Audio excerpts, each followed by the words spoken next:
चांगला रिझल्ट लागला असता, पण EVMनी आम्हाला हे केलं.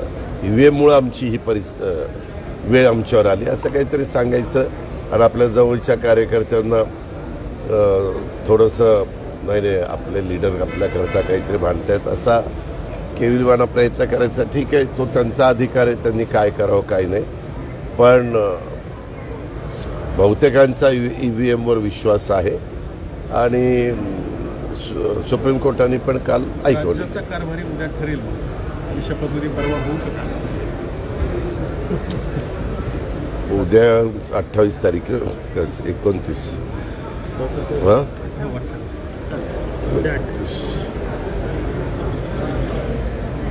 मंथ एंडपर्यंत 30 तारखेपर्यंत व्हायला पाहिजे. 30 किंवा 1 असं वेळ होईल. 30 किंवा 1. शरद पवारांचा प्रश्न विचारतो. रोहित पवार म्हणाले की आत्ताच अजितदादांना मुख्यमंत्री करा, नंतर संधी मिळणार नाही. माझ्या त्यांना शुभेच्छा. बाकीच्यांनी फुकटचा सल्ला द्यायचं काही कारण नाही.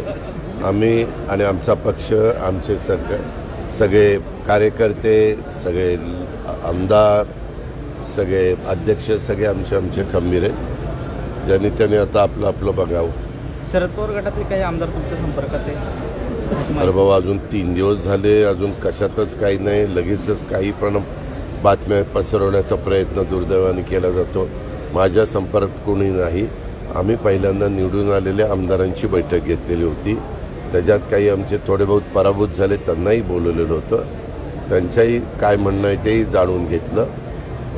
निवडून आलेल्या आमदारांना सांगितलं की तुम्ही आता ते फॉर्मवर सह्या करणं वगैरे काय वेगवेगळ्या गोष्टी कराव्या लागतात. ठराव करावा लागतो की आपला गटनेता कोण, त्याला काय अधिकार वगैरे वगैरे, ह्या सगळ्या गोष्टी रितसर आम्ही पार पाडलेल्या आहेत.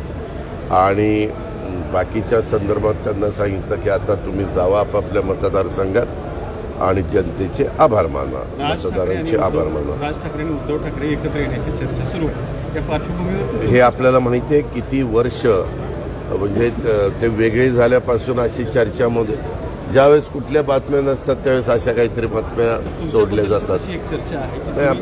आम्ही आमचं काम करतोय. आम्ही महायुतीमध्ये समाधानी आहोत. आम्ही घेतलेला निर्णय आम्हाला योग्य वाटतो आणि आम्ही पुढं जातोय. आणि राज्याचं हित कसं आपल्याला चांगल्यातलं चांगलं सांभाळता येईल आणि विकास करता येईल याकरता आमचा प्रयत्न चालू आहे. धन्यवाद. अरे ते ह्यांना भेटायचं